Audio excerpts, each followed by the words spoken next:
bienvenue sur Maroc 24. En ce 30 septembre 2024, plongeons dans l'actualité brûlante avec l'analyse tranchante de Tariq Khattab, intitulée « Il fait copain-copain avec le chef du Hamas, mais demande l'aide d'un lobby pro-israélien ». Le sale jeu de Abdelmajid Tebboune & Co. Publié sur le 360, le journaliste dévoile les contradictions flagrantes d'Abdelmajid Tebboune, prises entre ses relations secrètes avec Yahya Sinwar, chef du Hamas, et ses tentatives désespérées pour courtiser Tel Aviv au prix d'un lobbying pro-israélien aux États-Unis. Une politique étrangère algérienne qui s'embourbe dans ses propres incohérences, faisant fi de ses promesses sur la cause palestinienne. Accrochez-vous, voici une nouvelle chronique qui ne manquera pas de dévoiler le double jeu perfide d'Alger. Il fait copain-copain avec le chef du Hamas, mais demande l'aide d'un lobby pro-israélien, le sale jeu de Abdelmajid Tebboune & Co. En règle générale, tant l'agence officielle du régime d'Alger que les médias qui lui sont inféodés se font une joie de relayer les messages, petits et grands, que reçoit le chef de l'État. Surtout lors de sa désignation par l'armée président pour un second mandat, après un scrutin qui l'a considérablement affaibli, en raison d'un taux de participation ne dépassant pas les 10%. Les messages de félicitations adressés à Abdelmajid Tebboune sont en effet une façon de redorer un tant soit peu le blason d'un président en manque de légitimité et de crédibilité. Mais pas cette fois.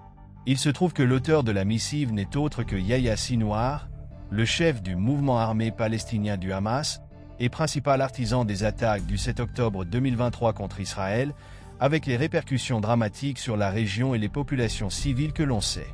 Son contenu. Un message de félicitations adressé via la plateforme Telegram par le leader palestinien à Abdelmajid Tebboune à l'occasion de son investiture pour un deuxième mandat à la présidence de l'Algérie. De quoi faire la une des journaux en d'autres circonstances. Mais là, le silence était assourdissant.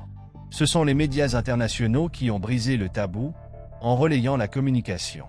L'agence de presse française AFP, reprise par les principaux titres français, a ainsi rapporté que le chef politique du Hamas a félicité le président algérien après sa réélection, louant le rôle de l'Algérie aux côtés du peuple palestinien dans la défense de ses droits dans les forums internationaux. Annonce en a été faite le mardi 10 septembre par le mouvement islamiste. Le tout est de savoir de quel rôle il s'agit. Dans son message à Tebboune, Yahya Sinwar a salué la confiance renouvelée du peuple algérien en lui pour diriger le pays, souhaitant que Dieu lui accorde succès et assistance au service de l'Algérie et de son peuple. Il est vrai que quand on a été élu, avec à peu près 10% du corps électoral, la confiance est vraiment le mot. Et par forums internationaux, Sinwar fait sans doute allusion au Conseil de sécurité de l'ONU, dont l'Algérie est membre non permanent. Tout ce que le Hamas lui doit, notamment quelques projets de résolution réclamant un cessez-le-feu dans la bande de Gaza, est resté lettre morte. Qu'à cela ne tienne, pour faire semblant, les gesticulations suffisent. La vraie moralité, c'est que Tebboune et Sinwar entretiennent des contacts réguliers et directs et que les rapports entre les deux hommes sont on ne peut plus cordiaux. Ils sont par ailleurs authentifiés par Israël, la chaîne I24 News ayant confirmé l'existence d'échanges via la messagerie Telegram entre Yahya Sinwar et Abdelmajid Tebboune. On peut bien spéculer sur la teneur de ces échanges. De quoi entretenir le mythe, nourri dans les médias algériens et en public, que le régime d'Alger refuse toute normalisation, contact, rapprochement ou lien avec Israël. À la différence près que les relais du système n'ont nullement été activés cette fois-ci et que l'info a fuité ailleurs et autrement. La raison, elle tient au fait que pendant ce temps, le régime d'Alger semble changer son fusil d'épaule. Une volte-face dont il a le secret, les intérêts immédiats et les humeurs du jour, servant de seule boussole à un pouvoir sans stratégie ni agenda. Avancer à U et à Dia fait donc partie de l'ADN du duo Chandria-Tebboune. Preuve en est que le gouvernement algérien a signé, au début du mois de septembre, un contrat de lobbying avec un cabinet américain considéré comme très proche de l'État d'Israël. Génial? Non.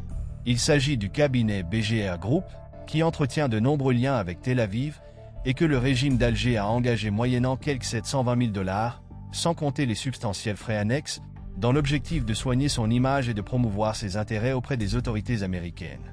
Très officiel, le contrat a été conclu par l'intermédiaire de l'ambassadeur algérien à Washington, Sabri Boukadoum, ancien ministre des Affaires étrangères, de 2019 à 2021, en poste à Washington depuis octobre 2023.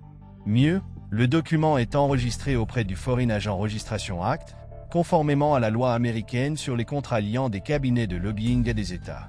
Et selon son contenu, BGR Group fournira des services d'affaires gouvernementales et de relations publiques pour le compte du client en ce qui concerne les relations bilatérales entre les États-Unis et l'Algérie. Ce contrat sera piloté par Scott Esner, ex-président de l'US Africa Business Center, USAFBC, à la Chambre de commerce des États-Unis. Le plus amusant dans le choix du régime d'Alger est que BGR Group est connu pour ses liens avec Israël ou avec des entités israéliennes. Parmi les conseillers principaux de ce cabinet figure d'ailleurs Ehud Barak, ancien Premier ministre d'Israël, de 1999 à 2001, ancien ministre de la Défense et ex-chef d'état-major général de Tsahal, la même armée israélienne que le régime d'Alger fustige en interne. Soldat le plus décoré de l'histoire d'Israël, Ehud Barak est membre du conseil d'experts et de conseillers de BGA Group, lequel ne cache d'ailleurs nullement son soutien à Israël depuis le début de la guerre à Gaza et maintenant au Liban. Nous sommes de toute évidence à l'opposé du narratif algérien sur la défense de la cause palestinienne. Quand il s'agit de ses vrais intérêts, le régime d'Alger n'hésite pas à s'allier discrètement à ceux qu'il qualifie officiellement de diables en personne. Si la cohérence n'est pas vraiment le propre d'un système, devenu hystérique et incapable de maintenir un cap, la politique de la chose et son contraire ne fait que le décrédibiliser davantage. Au point que même les alliés naguère proches de l'Algérie se sont détournés d'un régime manifestement irrationnel. Pour rester informé, je vous invite à regarder les vidéos Maroc 24 qui s'affichent sur votre écran.